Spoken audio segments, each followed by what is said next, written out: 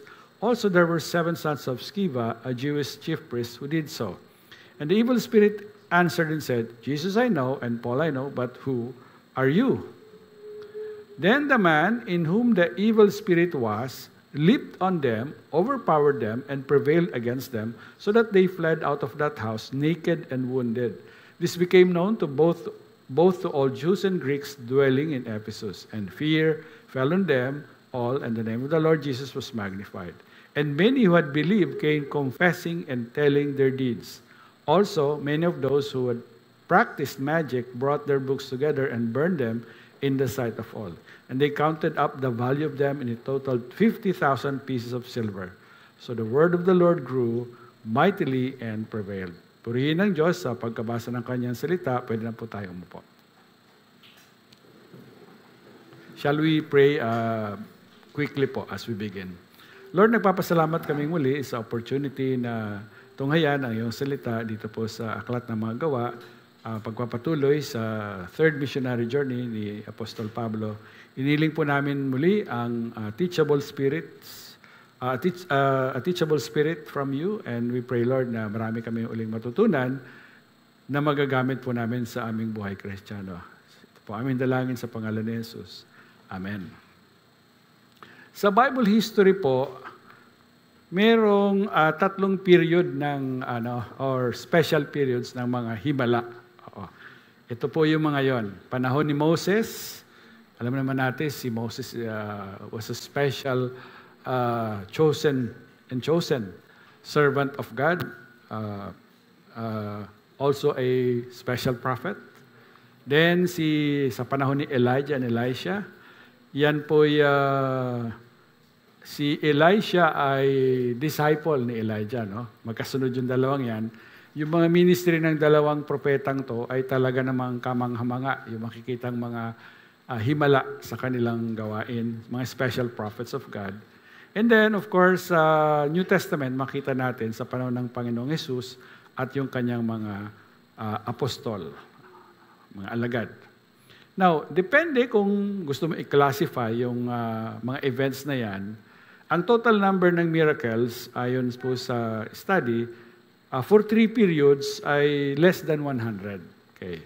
Of course, hindi po lahat ng miracles ay naka-record sa Bible. Kasi sabi nga po ni Apostle John, sabi niya, Jesus performed many other signs in the presence of His disciples, which are not recorded in this book.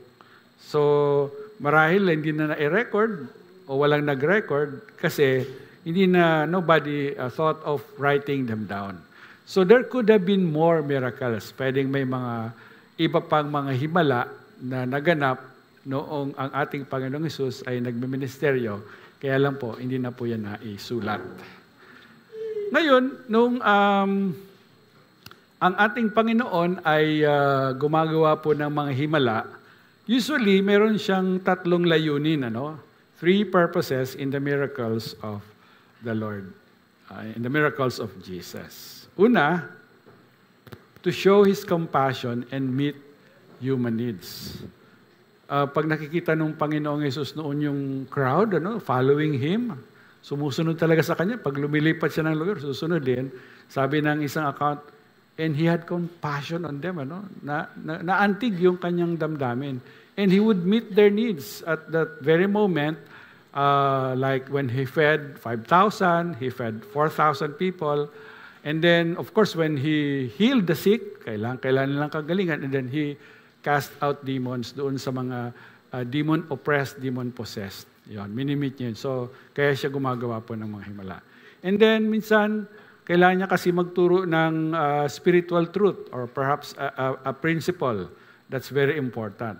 Kung naalala niyo sa Matthew chapter 17, nung dumating sa Capernaum, ang Panginoong Hesus sa kanyang mga alagad, may lumapit kay Peter na tax collector. Sabi ng tax collector, ang teacher mo ba, hindi siya nagbabayad ng temple tax? Yung temple tax ay 2 drachma, sinasabi. So lumapit si Peter sa Panginoong Hesus at tinanong niya, Lord, may lumapit sa akin, tinatanong kung ikaw ba ay nagbabayad ka ba ng temple tax? Sabi ng Panginoong Hesus, Peter, pumunta ka sa Sea of Galilee o Lake Galilee, mamingwit ka. Ang unang isda na mahuli mo, kunin mo, buksan mo yung bibig, may makikita ka doon na 4 drachma coin, Yun ang ibigay mo doon sa tax collector para sa 2 tao na yon, ako at ikaw. Ano yung tinuturo doon ng Panginoon? Dapat magbayad tayo ng tax. Sabi niya nga, di ba? Give unto Caesar what belongs to Caesar, give to God what belongs to God. So sa Kanya, dapat ibigay sa Diyos ang para sa Diyos, pero ibigay din natin sa gobyerno ang para sa gobyerno. Now, pangatlo, to present His credentials as the Messiah. May mga minsan kasi kini-question yung kanyang authority to teach yung mga sinasabi niya. There's this, naalala niyo siguro yung kwento ng paralytic na lalaki. Di ba? He has 4 friends, may 4 siyang kaibigan. Hindi sila makalapit kay Jesus. So binutas nila yung bubong, Tapos mga slots lang kasi yon. Tapos, ibinaba nila yung kaibigan nilang paralytic sa floor. Then, nung nakita ni Jesus, sabi niya, Son, your sins are forgiven you. Take up your mat, rise up, take up your mat, and go. Na-offend yung mga nandoon na mga nag-uusyoso, di ba? Some of them religious leaders. Kasi sabi nila, how can you say that? Di ba? Only God can forgive sins. Kulang na lang sabihin ng Panginoon, exactly. Diba? Parang hindi niya sinabi yan, Kasi, what he was saying is, nakakapagpatawad ako ng kasalanan kasi ako'y son of God and I'm God, And I'm the Messiah. So yun. Yun ang mga parang purposes niya. But some refuse to understand yung kanyang pinapakitang mga himala. Meron siyang mensahe doon. Ngayon, yung mga alagad, sinunod din nila yung same pattern na yon sa kanilang pong mga himala na nag-accompany ng kanilang ministeryo. In fact po, yung ability to do miracles, isa po yun sa mga prueba na ikaw ay isang apostol. Sabi nga ni Pablo, 2 Corinthians 12:12, I persevered in demonstrating among you the marks of a true apostles, including signs, wonders, and miracles. Ngayon, yung himala po, miracles in themselves, do not save lost sinners. Hindi ibig sabihin, meron pong nagaganap na himala, automatically, may mga naliligtas. Merong naniniwala, merong hindi. Dito nga, sabi dyan, sa John 2:23-25, now while he was in Jerusalem at the Passover feast, many people saw the miraculous signs he was doing and believed in his name, some of them. But Jesus would not entrust himself to them, for he knew all men. He did not need man's testimony about man, for he knew what was in a man. Perhaps some would say, naniniwala kami, pero alam ni Jesus na ano lang yun, ano man tawag doon? Lip service. Naniniwala, pero kilala niya yung heart, diba? Hindi naman naniniwala sila. Now, the miracles must be tied to the message of the Word of God.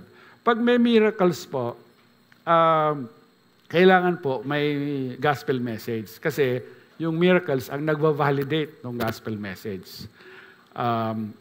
Si Paul was an apostle at yung kanyang gospel message, sometimes, hindi lahat, hindi lagi, may accompanied po siya by miracles.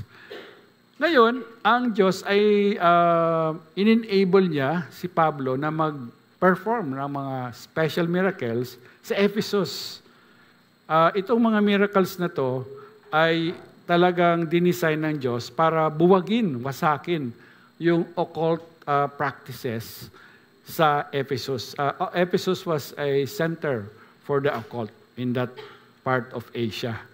At dito dinemonstrate, pinakita ng Diyos na talagang mas makapangyarihan siya sa diablo, sa gawain ng diablo. This was Satan's territory, but when Paul came in and then he was able to perform these miracles, talagang it was a, some would say, di ba, may phrase na ginagamit, power encounter. And of course, nagpe-prevail ang Panginoon. Pag-usapan po natin yung mga miracles na yan sa ministry ni Pablo Simulan po natin sa verses 11 and 12 ng Acts 19. Now God worked unusual miracles by the hands of Paul so that even handkerchiefs or aprons were brought from his body to the sick, and the diseases left them, and the evil spirits went out of them. Binanggit ni Lucas, ang author, may akda po ng Aklat ng Gawa, unusual miracles. Teka muna, di ba lahat ng, meron ba titog na common miracles? Pag miracles, ano po unusual yan, di ba? Kamangha-mangha yan, ano? Ang miracles po are not something that we see every day, daily, ano? Oo, na yung mga, wow, amazing, magaganon tayo, no? Well, ang ibig po sabihin ni Lucas dito ay, yes, may mga miracles na commonplace in a sense na, yeah, I've seen apostles and servants of God laying hands on the sick, they get well. Pero merong mga miracles na unusual, ano? Parang, ngayon ko lang nakita to, kakaiba to. Notice na si Luke, hindi niya po sinulat na si Pablo ang gumawa ng unusual miracles. Ang sulat niya po ay, sabi niya, it was God who worked unusual miracles by the hands of Paul. Si Lord ang may gawain ng miracles. So malaki yung pagkakaiba dahil si Pablo, tao lang siya. Hindi niya naman kaya gumawa ng himala, no? Except by the hand of God. Ganun ang pagkilos ng Panginoon. Gumagamit siya ng mga servants, mga lingkod. God is looking for hands to use. Naghanap siya ng mga taong may kamay na kanyang gagamitin. Okay. We need to be able to say, kaya tayo po bilang kanyang mga alagad,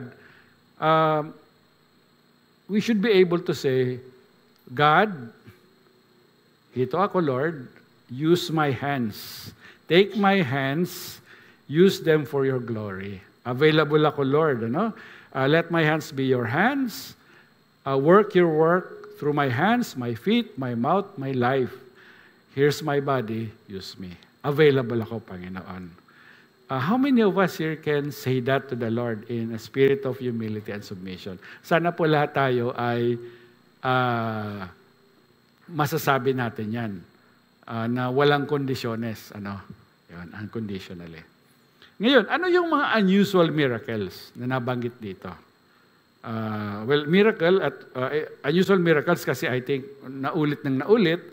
Yung handkerchief ni Pablo sa apron, ito ay didikit, kumbaga, sa isang may sakit na tao o isang demon-possessed at gagaling yung taong yon o kaya mapapalayas yung diablo. Yun pong sinasabi dyan na handkerchief or apron, yan po ay sweat bands ang tawag dyan. Ano? Yan po ay yung sinusuot sa ulo para siyang towel na para po ma-absorb yung pawis habang si Pablo ay gumagawa ng tents. So, we would suppose yun ang, usually doon niya yung ginagamit. Yun namang apron ay apron siya na nilalagay, tinatali sa may waist. Ito naman para mag-protect sa kanya sa dumi habang siya ay gumagawa. At the same time, ina-absorb niya rin po yung pawis ng katawan. So, hindi ito mga clean items, ano? Oo. Sa local context po natin, this would be somewhat of an equivalent, mga construction workers, yung t-shirt, isusuot nila, yung mata lang para double ang purpose, protection sa init ng araw, at kung pinapawisan, ayan, i-absorb na rin. At yung atin namang mga jeepney driver, tricycle drivers, di ba? Ganyan din ang style na, nakalagay dito. Kung napansin nyo, may mga nagbebenta niya, minsan mga good morning towels na yan, di ba? Yan, so mura lang. So usually mga drivers would have that. So pag pinapawisan sila, gaganon nila. So yun.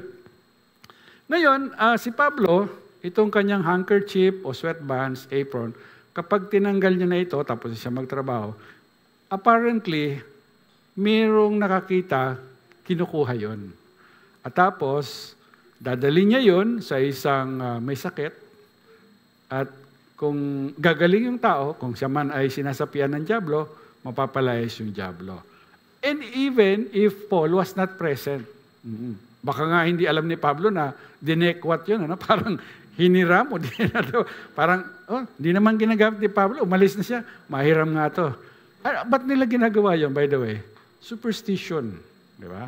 Remember, ang Ephesus was a center for the occult. So yung mga tao rito, mayroon silang superstitious beliefs regarding this. So, may imagine natin na siguro this happened by accident at first na sinubukan ng isang tao. Oo, tapos superstitious siya. May sakit si nanay.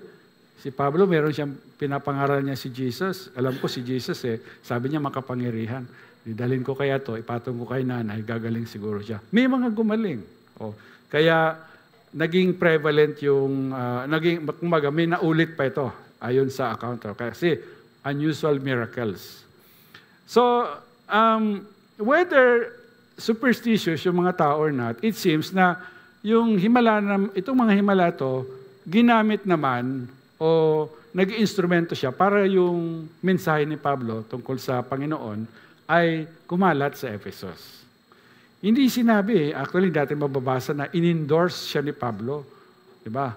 Na parang may sabi, nalaman niya may gumaling. Sige, okay.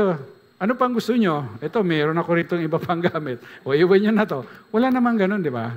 Wala sa account. So, either clearly he did not endorse it. Okay. So, hindi natin alam kung paano yun nangyari other than the same way that parang ganito, no? Di ba si Peter, dumaan lang yung shadow niya, may gumagaling, ano? Oo, yan. And then, yun namang hem o fringe ng garment ng ating Panginoon Jesus, pag naniwala ka na pag nahipo mo yun, nahawakan mo, gagaling ka. Mga unusual miracles, right? Yung item, parang nagiging siyang point of contact. Doon sa shadow, bagaman ng shadow, di ba? Wala naman siyang substance na physical, pero dumaan, gumaling. Ito at least yung garment ng Panginoong Hesus, it's a physical thing that you can touch and grab, and if you believe, you will get well, gumaling. Katulad ng babaeng yan, Doon din, anong nangyari sa ministry ni Paul, yung kanyang mga sweatbands, yun ang nagkaroon ng point of contact, so to speak. Okay. Note that these were unusual miracles, sabi ng account, In some Bible versions, kung iba pong Bible version na gamit nyo, ang nakalagay doon, extraordinary miracles.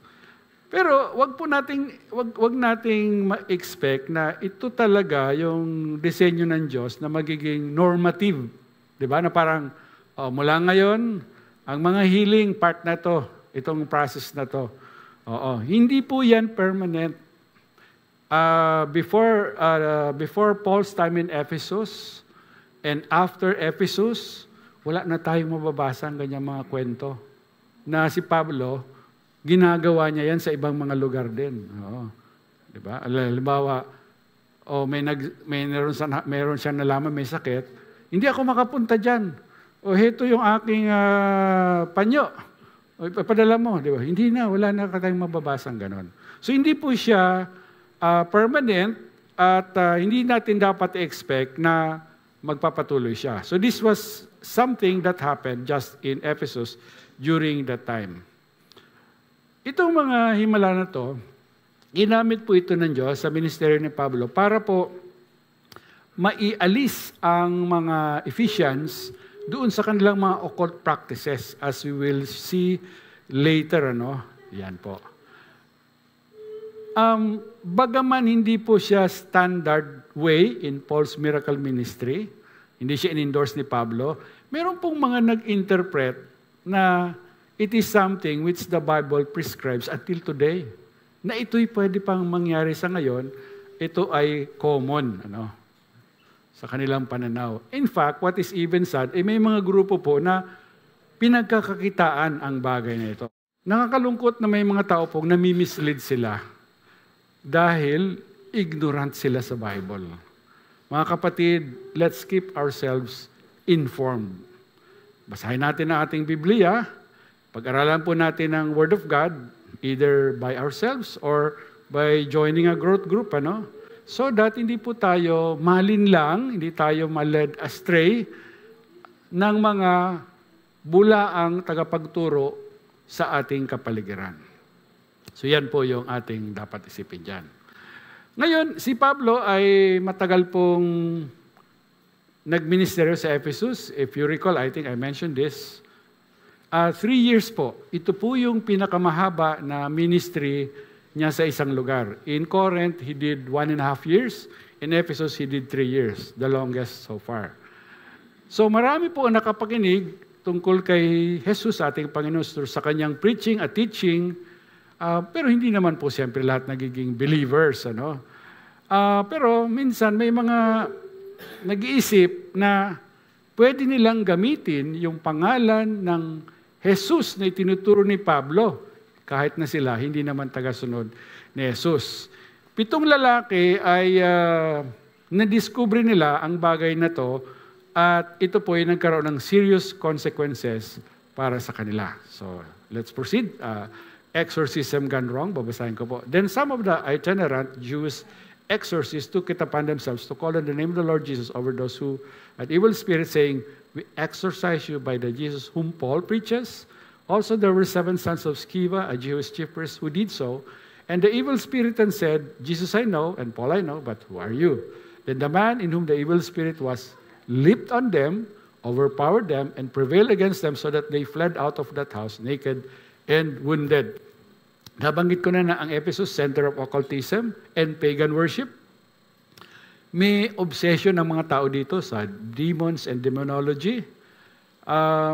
Parang tulad din ng ibang mga ministries sa ibang lugar dyan na may obsession sila sa so-called deliverance ministry.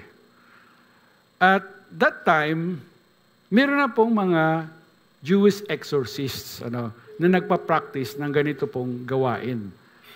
Huwag natin isipin na yung idea ng pagka-cast out ng evil spirits, nag-start siya sa mga Christians. Even before that time, meron na pong mga Jewish exorcists. Dito, merong grupo ng itinerant Jewish exorcists. Remember that this is Ephesus, hindi ito Israel. So ito ay palipat-lipat ng lugar. At dito, naisip nilang gayahin si Pablo, or rather, gamitin yung formula ni Pablo for success. Ano ba yung nangyari sa ministry ni Pablo? Sweatbands, aprons, handkerchief, si Pablo preacher, pinapangalan ng Jesus. So, pag ito ay nahawakan, na-touch ng isang may sakit, demon-possessed, gumagaling, napapalayas. So, ano ang susi? Yung Jesus na pinapangaral ni Pablo. So, 7 lalaki na in-identify na anak ng isang Jewish chief priest, sinubukan nila na mag-cast out ng demon sa isang lalaki na possessed. Okay. Nabanggit ko na meron ng mga Jewish exorcists noon. Kung maalala nyo po, there was a time that the Lord Jesus, nag-heal siya ng isang demon-possessed man na bulag na siya, pipi pa. Ngunit, criticize siya ng mga Pharisees at inaccuse siya ng isang evil thing. So, basahin ko po.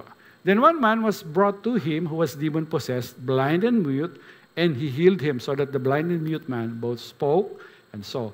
All the multitudes were amazed and said, "Could this be the son of David?" Now when the Pharisees heard it, they said, "This fellow," referring to the Lord, "does not cast out demons except by Beelzebub, the ruler of the demons." But Jesus knew their thoughts and said to them, "Every kingdom divided against itself is brought to desolation, and every city or house divided against itself will not stand. If Satan casts out Satan, is divided against himself. How then will his kingdom stand?" Very logical ang Panginoon dito, di ba? And then he says, "And if I cast out demons by Beelzebub," yun ang claim ng mga Pharisees, "by whom do your sons cast them out?" So ibig sabihin, si Jesus, ang ating Panginoon, nagka-cast out siya ng demons, pero meron pang ibang mga tao. And apparently, they were sons of these religious leaders, mga Pariseo. Nagka-cast out sila. Ang tanong lang is, kaninong authority? Sinong authority na ginagamit nila? Diba? We cast you out by the name of who? Yan, hindi klaro yun, ano? Oo. So, ito ay sa Ephesus, hindi ito sa Israel. Mga Jewish men ito, anak sila ng isang Jewish chief priests. They tried to exorcise the possessed man. They invoked the name of Jesus, although they were not followers of the Lord Jesus. Ang inisip lang nila, ito yung sinasabi ni Pablo. Mukhang powerful ang pangalan na to. Oo. So, baka ito yung formula for success in a deliverance ministry. So, kinumad nila yung demon to leave the possessed man. In-invoke nila yung pangalan ng Panginoong Yesus. Marahil ay narinig nila ang kwento about Paul and the Jesus that he preaches, pero hindi nila kilala si Jesus in a personal way. Obviously, wala silang personal relationship with the Lord. Tayo po ay kakaiba, or rather, naiiba tayo sa kanila. Kasi tayo po, we could take authority over the spiritual realm na hindi natin nakikita in the name of the Lord Jesus. And we can command evil spirits. Tayo po yun. Binigyan tayo ng permission ng Panginoong Yesus na gawin yun. Why? That is because we know Him. We have that special relationship with Him. He is our personal Lord and Savior. Pero itong mga 7 lalaki na to, wala silang relasyon sa Panginoon. Narinig lang siguro nila yung pinipreach ni Paul na Jesus, narinig nila yung mga aprons, yung mga sweatbands, gumagaling. So, baka yun ang susi.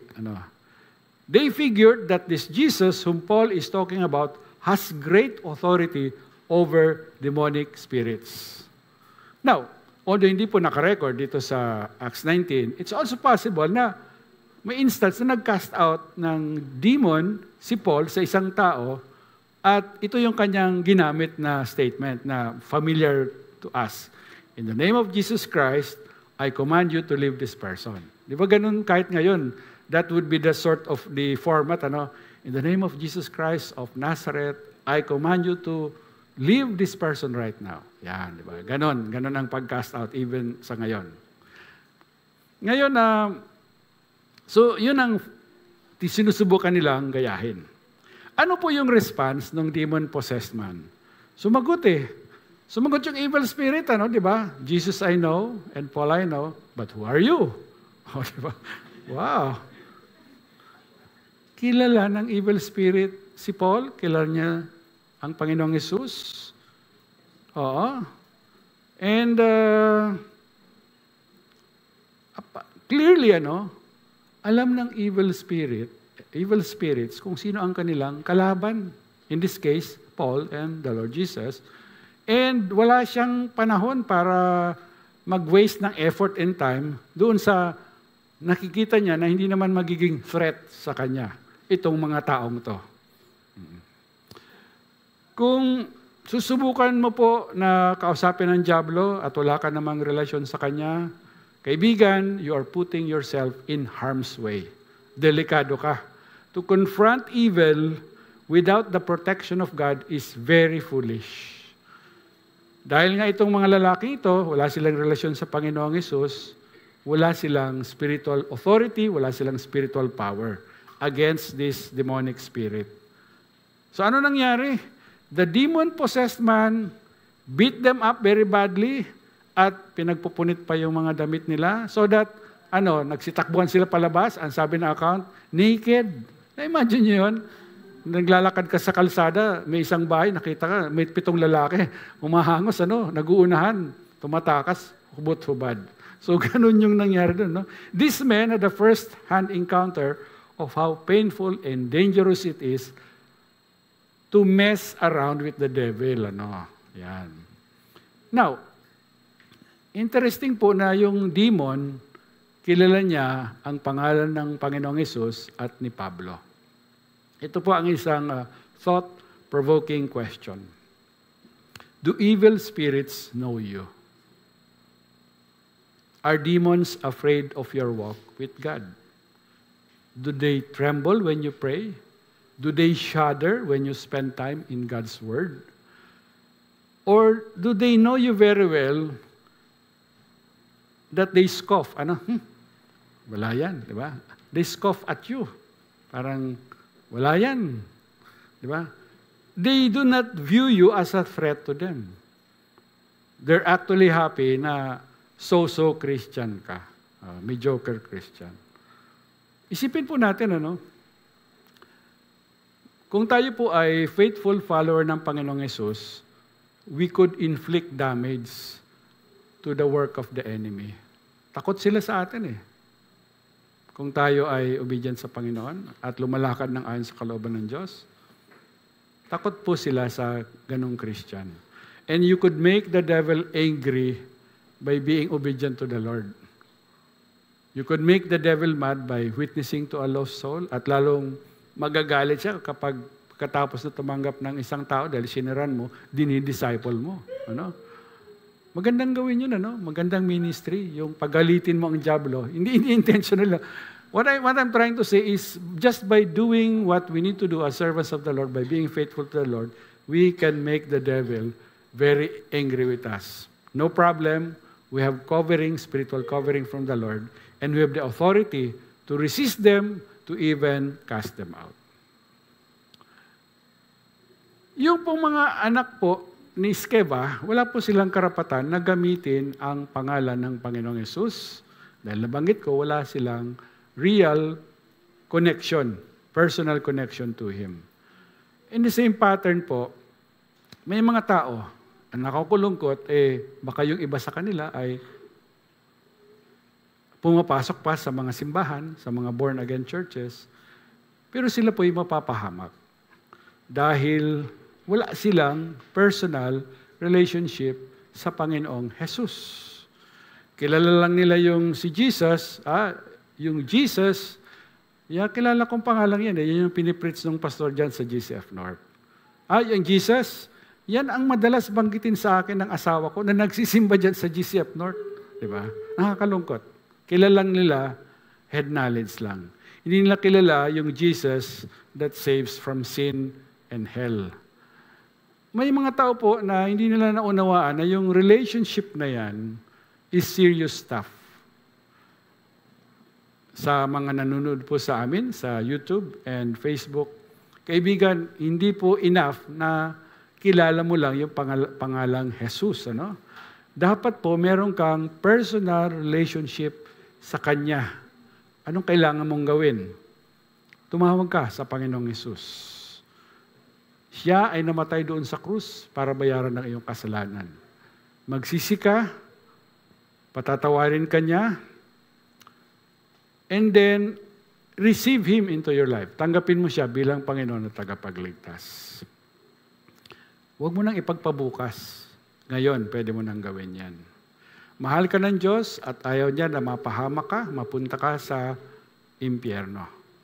Gusto niya na makapiling ka niya sa langit. Kung gagawin mo yung pinakamahalagang desisyon na yan today, please send us a note. We would like to rejoice with you in making that all-important decision. May Facebook account po kami. Pwede po kayo magpadala doon sa aming account na yon. Ano po yung result nitong unusual event na nangyari, yung Seven Sons of Sceva event? Ni-renounce po ng mga tao, those who were dabbling in the occult, ni-renounce po nila yung occult. Okay, basahin ko po. This became known both to all Jews and Greeks dwelling in Ephesus, and fear fell on them all, and the name of the Lord Jesus was magnified. And many who had believed came confessing and telling their deeds. Also many of those who had practiced magic brought their books together and burned them in the sight of all. And they counted up the value of them, and it totaled 50,000 pieces of silver. So the word of the Lord grew mightily and prevailed. Yung pong kwento na to, na nangyari dito sa Ephesus regarding the seven sons of Sceva, natanyag po ito sa mga Hudyo, pati sa mga Gentiles, sa lugar na yon. Na-realize ng mga tao na yung demonic realm di ba? Totoo. It's real. So it made them fear the Lord. Nagkaroon silang takot sa Diyos. And natanyag ang pangalan ng Panginoon. Apparently, bago po itong incident or event na to, may mga believers na involved sa occult. Kasi yun ang nakalagay dyan, many of those who believed eh. So Christians na sila, pero nagda-double sila sa mga occultic practices. Okay? Ngayon, na-realize nila na delikado pala ito. Totoo pala ito. So nag-open up sila, nag-confess sila ng kanilang involvement sa occultic practices. Perhaps yung iba, natakot sila nung na-realize nila na ang isang demon, dahil kilala niya ang mga tao, kilala si Paul, kilala si Jesus, maaring kilala rin yung iba. No? Because the spiritual forces of darkness, may network sila. So, di ba may guardian angel na tinatawag? So, marami rin po ang mga evil spirits, and even in this place, there would be some who are here right now, we could not see them. Okay. So, some of them might even be targeting some Christians. Hanggang pag-uwi, binubuntutan ka, tinitingnan ka sa bahay, anong ginagawa mo? Pag inaaway mo asawa, binubugbog mo, alam nila yun. Di ba? Oo. Kung ano sinusurf mo sa internet, alam nila yun. Walang sikreto. Oo. So, can you imagine, pwede kang ma-expose ng isang evil spirit. And can you imagine kung ikaw ay merong deliverance ministry na request ka, Brad, pastor, elder, pwede bang puntahan mo yung pinsan ko, mukhang sinasapian siya ng diablo. Tapos nagdala ka ng team, pagdating mo doon, yung evil spirit sabi niya, elder ka ng church, kilala kita. Meron kang ka-affair, hindi alam ni misis mo, hindi alam nitong mga churchmates mo. Can you imagine, i-expose ka ng diablo? So, this is a scary thing, right? Very, very scary thing itong bagay na to. Ngayon, books and materials containing formula for sorcery and other ungodly and forbidden arts abound in Ephesus. Marami pong mga materials about the occult dito. So, kasi stronghold nga siya ng occult. The dictionary defines occult as hidden, secret, and mysterious, particularly pertaining to the supernatural. Ilang examples po ng mga occult practices ay astrology. Uy, baka meron kayong app dyan sa cellphone nyo na horoscope, ha, mga kapatid. Tanggalin nyo yan, pagsisihan nyo. Mag-repent na kayo. Maybe, baka nanonood sa atin sa Facebook. Oo, tapos, di ba, witchcraft. Tapos merong, sabi nila, milder version, yung Wicca. Parehas lang yan. Witchcraft din yung Wicca na yan. Of course, meron pa ba sa inyo nagpapahula, fortune telling? At sabi nila, ang magic, dalawang klase. May black magic, may white magic. Mild lang yung white magic. Hindi po. Walang difference yan kasi ang source nila, parehas po. Evil spirits. It's the devil, Okay. And yan, Ouija board, sa Amerika. Tarot cards, yan. Spiritism and Satanism. Okay. Some of the few, mamaya babanggit pa tayo ng iba. Ito nakakalungkot nga. Recently, about 3 or 4 weeks ago, may lumabas na article sa Yahoo. Nabasa ko na inaakit ng mga satanista yung mga kabataan sa schools. Kasi di ba, after school, uwi na sila, may mga taong sa kanila, inaakit sila na mag-attend sa mga satanic temples. This is happening. This is really happening in America. So na-alarm yung ilang mga magulang. Okay. Ang mga tao po, talagang na-interest sila sa occult, from ancient times until today. Mayroong certain kind of appeal itong bagay na to. And some are just curious. Ano bang meron dyan? Kala nila, harmless lang yon. Halimbawa, yung iba, di ba sa atin, mahal kasi daw yung Ouija board, galing pa sa Amerika yun. Dito sa Pilipinas, spirit of the glass na lang, di ba? Yun. Sabi ng isa, para malaman natin kung sino magiging life partner mo, di ba? Join ka. Harmless naman to. Yun, di ba? Ngayon, yung nag-experiment dyan, hindi lang nila napapansin, palalim ng panalim yung kanilang involvement. Ano?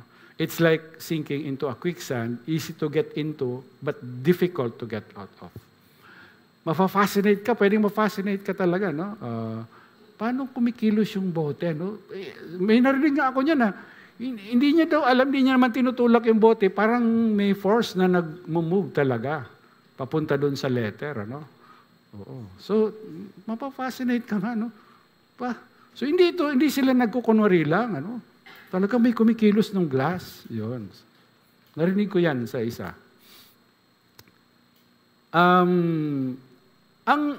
Ang fascination ng mga tao sa occult appears to offer, because it appears to offer quick and easy answers to life's questions. Ano? Halimbawa, di ba, yung mga sa fortune telling, ano, sabi nila, para malaman mo na yung future mo.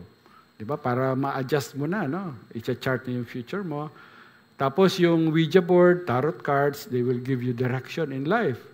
At yung iba naman, nagpapakonsulta sa mga mediums, sa mga psychic, di umano, no? Tawag dyan, seance, ano? At ito namang mga to ay, halimbawa, gusto nila kasing makausap yung kanilang yumaong kamag-anak, si Uncle Juan, ano? At sasabihin naman ng medium, kunyari siya na si Uncle Juan, okay naman ako dito, masaya dito, di ba? Oo. So isipin naman ng isa, wow, okay pala, si Uncle Juan, alam ko, ano yun eh, hindi naman good boy yun nung nabubuhay pa. Pero nasa langit, may pag-asa ako. Kasi mas mabait naman ako doon sa uncle ko. It can give you, parang false reassurances, ano? Dangerous, very dangerous, mga kapatid. And occult practices, yan po ay controlled ng mga demons. And the demons will offer just enough information to keep the victims intrigued. Yan. Ang Diyos po ay nagbigay po ng mabigat na warning sa mga Israelitas, sa mga Hebrews, against being involved with the occult. Okay, basahin natin, Leviticus 26. Whoever turns to mediums or spiritists to prostitute himself with them, I will also set my face against that person and cut him off from his people. Yung mga nations around Israel, mga pagan nations yun, di ba? They were heavily involved in divination, sorcery, witchcraft, and spiritism. Ito yung reason bakit nagbigay ng authority ang Panginoon sa kanyang bayan na palayasin nyo yan, yung mga nagpa-practice niyan. Yan, sabi niya, when you enter the land that the Lord your God is giving you, do not imitate the detestable ways of the nations there. Ano yung detestable ways ng mga nandun? Yun na nga, divination, sorcery, witchcraft, spiritism. Huwag niyong silang tularan, palaalisin niyo sila. Ang bagong tipan po nagsasabi na yung pong interest sa occult ay lalaki. Ito po ay sign of the latter days of the end times. Sabi ni Paul kay Timothy, now the Spirit expressly states that in later times or the latter days, some will abandon the faith to follow deceitful spirits and the teachings of demons. I even na-surprise nga ako doon, yung sinabi kong article sa iyo na some youngsters are now being inaakit ng mga satanista after school hours. So yun. Yung Son of Sceva incident prompted Christians to renounce any remaining connection to the occult, di ba?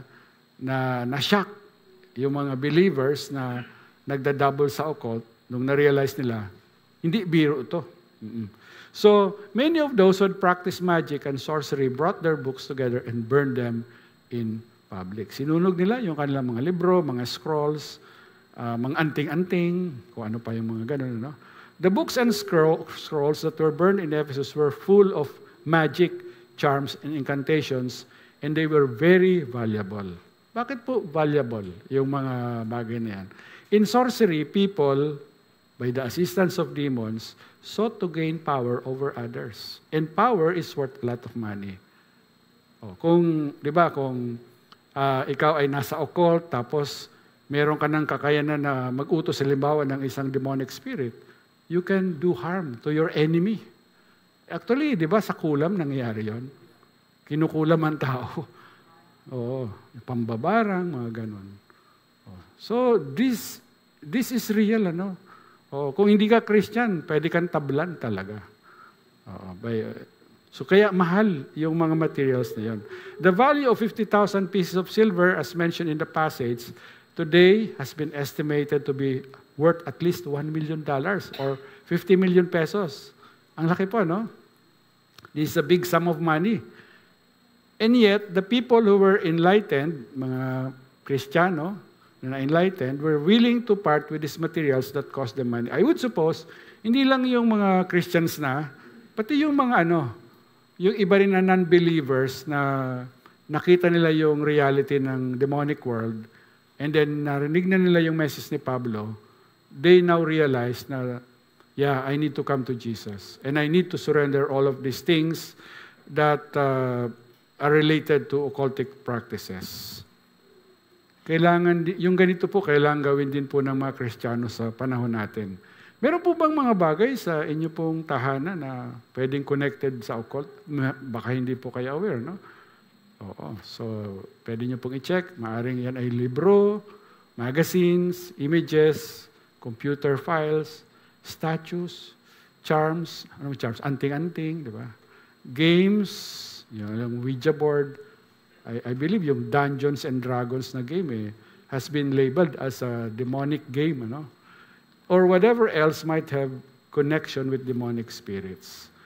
Kailangan nyo po silang, hindi lang tanggalin, kung kaya nyong sunugin nyo po. Huwag nyo lang itapon sa basurahan, kasi pag tinapon nyo po yan sa basurahan, pinika po ng basurero, binuksan po yung garbage bag nyo, sabihin, uy, ayos to naghahanap ako ng ganito. May mga, di ba? Gagamitin tuloy ng mga, huwag nyo na pong gawin yun kasi you will be responsible for spreading around the evil connected sa mga occult items na yan. Sunugin nyo na po siya. Ngayon, kung hindi po siya item sa loob ng inyong bahay, is it possible na yun ay nasa inyong katawan? Baka nakatattoo, Baka nagpatattoo kayo nung bata pa kayo. Ngayon, hindi nyo pa alam na yung tattoo nyo ay may demonic significance. Ito, Ankh sa baba, that's an Egyptian symbol, that's a parang cross yan. Ito naman ay Eye of Ra, di ba? The Sun God, ayan. O kaya baka yan ay sticker na naka-stick sa inyong bisikleta o sa inyong motorsiklo, no? Ito po si Baphomet, image ni Baphomet. That's the goat that represents the devil, Ingat po tayo. Yan.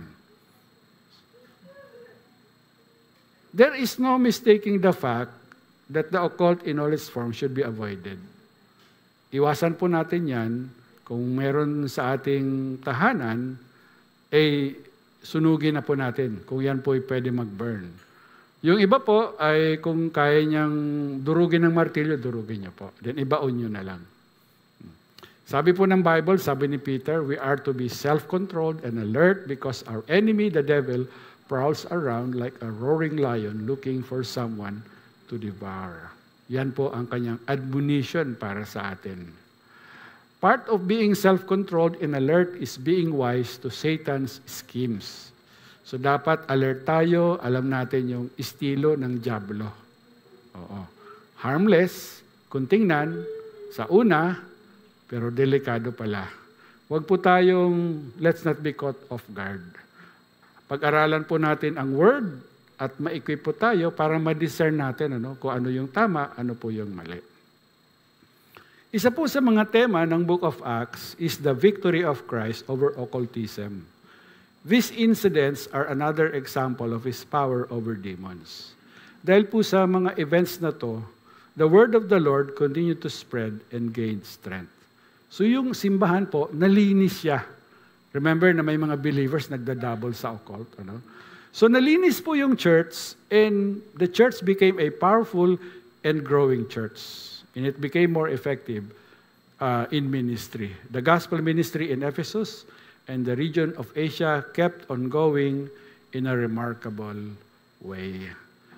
Now, tayo po, hindi naman natin kinakailangan na maka-experience itong mga unusual miracles or natulad nito in order for God to move in our church. Ang kailangan lang po ng Diyos ay mga pusong tapat at mga kamay na available na magpagamit po sa Kanya para po sa building up ng Kanyang kaharian. Perhaps all the cleansing that need to happen is that we confess our sins daily to the Lord, repent of them, and then renounce the work of the devil. Kung tayo man po ay na-involve dyan, o inalaw natin na ang diablo o maging part tayo ng gawain po ng diablo. God is ready to help us gain victory. Nakahanda po ang Panginoon na tayo ay magtagumpay over the enemy if only we will be on His side. Kung hindi ka nasa side ng Diyos, nasa side ka ng kalaban. So let us be on the side of God so that we will gain and experience true victory. Tayo po ay manalangin. Father, nagpapasalamat po kami muli sa mga lessons ng buhay po ng Apostle Paul. Ang kanya pong ministry was accompanied by miracles, some of them in most unusual ways. Ito po yung kaparaanan nyo para ma-confirm o ma-validate yung kanyang gospel message. Perhaps there are some of us here who might be wishing na ang aming mga ministries ay magkaroon din ng mga ganitong miracles, unusual. Pero Lord, alam namin na we do not have to see one or two miracles in order to believe that you are a miracle-working God. Many of us may not realize it, but you do perform a miracle when you save a lost soul and transform that person into a follower of Christ who becomes more like Him every day. Lord, gusto naming maging bahagi ng Kanyang ministry. Tulungan mo kami na patuloy na mag-witness sa iba at ma-win namin sila para kay Christ at ma-disciple din namin sila onwards to maturity. Yan po ang aming magiging joy and privilege, and we will be glad to serve you in this way. Ito po ang aming dalangin sa pangalan ni Jesus. Amen.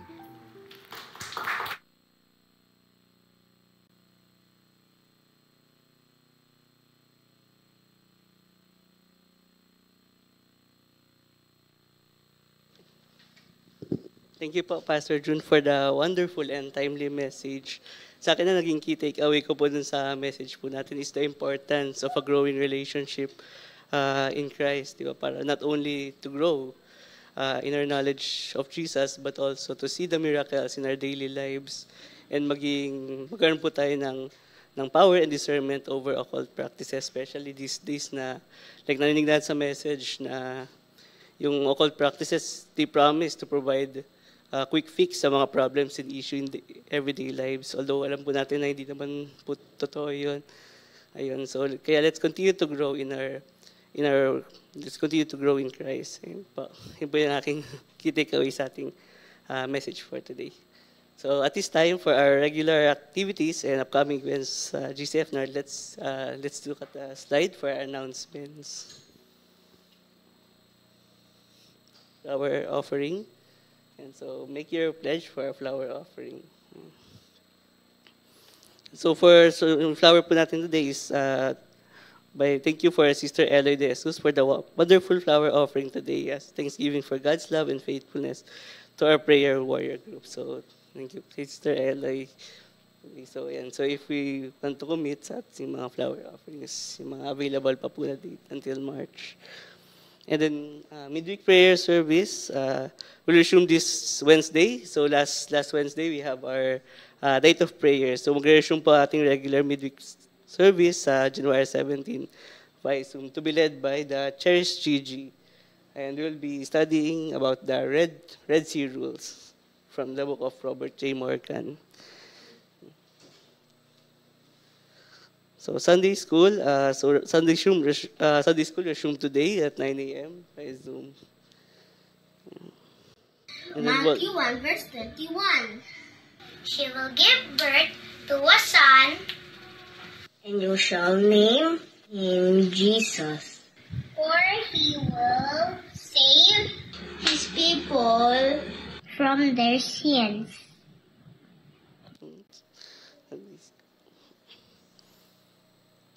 And then Walter's appreciation, next week na po.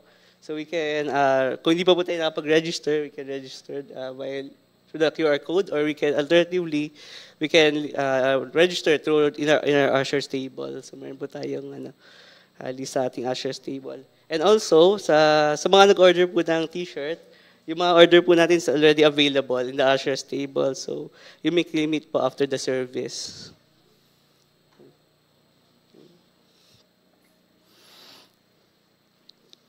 Okay, so welcoming of guests and visitors. Do we have our first time guest and visitor today? Okay. If we don't have any welcoming of guests, we don't have any first time guests and visitors. If there are some for people joining us online in our online worship service, welcome po and welcome, and thank you for joining the virtual service. So may I encourage everyone to please stand up and welcome everyone as we sing our welcome song. Ayan.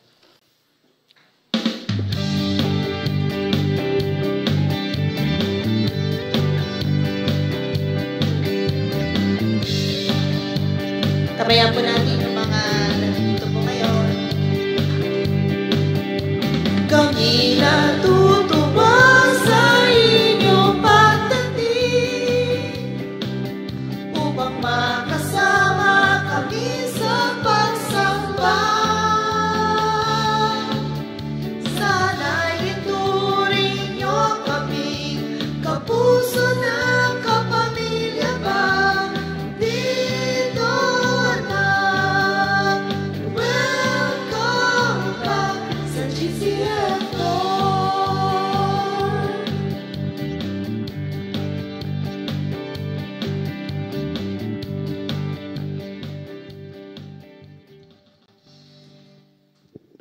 As we close, let's all stand and pray together. Let's pray. Heavenly Father, we come before you with hearts full of gratitude for the time we spent in your presence today. Thank you for the opportunity to worship, learn, and grow together as a community of believers. As we prepare to leave this place, may your love and grace continue to guide us. Lord, empower us to carry the message of your love into the world around us. Fill us with the Holy Spirit that we may be light in the darkness, showing others the path to salvation through faith in your Son, Jesus Christ. We pray for your protection and guidance throughout the week ahead. Bless our endeavors, both big and small, and help us to reflect your love and mercy in all that we do. In Jesus' name we pray. Amen.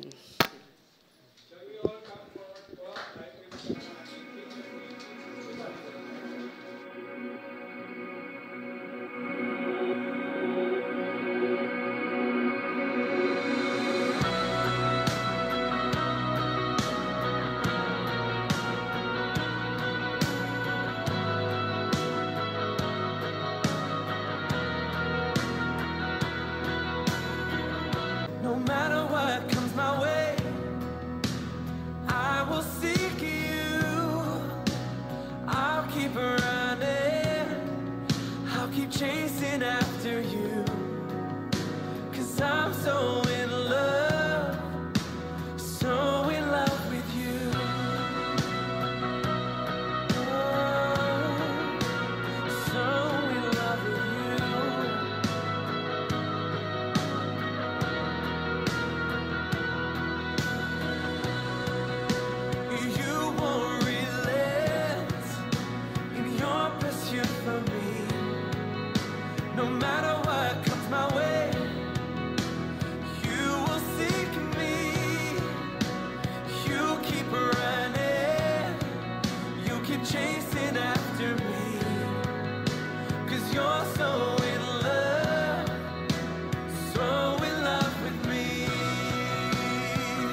so